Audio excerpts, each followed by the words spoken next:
Ang intense ng mga kaganapan ngayon sa abot kamay na pangarap sapagkat manginginig sa galit si Giselle dahil sa maaktuhan niya ang masamang binabalak ni Doc Carlos sa ama niyang si Don Pepe. Dito nga habang pinagtatangkaan ni Doc Carlos ang buhay ni Don Pepe, ay laking gulat nito nang biglang dumating si Giselle at makita siya nito.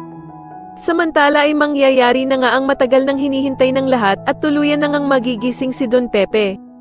Magsasagawa naman ng padasal si Giselle para sa paggaling ng ama niyang si Don Pepe at dito nga ay pupunta ang mga kaibigan ni Annalyn at ang lahat ng nagmamahal sa kanya. Samantala ay tatanungin naman ni Giselle si Doc Lindon kung ano nga ba daw ang naging sanhi ng naging cardiac arrest ng ama niyang si Don Pepe. Ngunit hindi siya masasagot ni Doc Lindon dahil sa hindi daw siya ang kasama ni Don Pepe nang mangyari sa kanya ito. Pero sasabihin naman ni Annalyn na si Doc Carlos nga daw ang naabutan nilang kasama ni Don Pepe kung saan ay nagsasagawa nga daw ito ng pagre-revive sa lolo Pepe niya. Bigla namang makakaramdam ng masama si Giselle at mapapaisip nga ito na baka si Doc Carlos ang may kagagawa ng nangyari sa kanyang ama.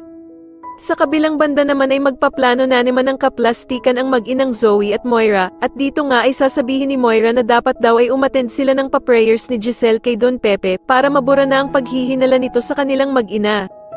Sa kalagitnaan naman ng kalsada habang nagmamaneho si Zoe, ay bigla itong matitigilan dahil sa magpapakita sa kanya si Don Pepe, na duguan at tumatawid sa kalsada habang nakatitig sa kanya ng masama.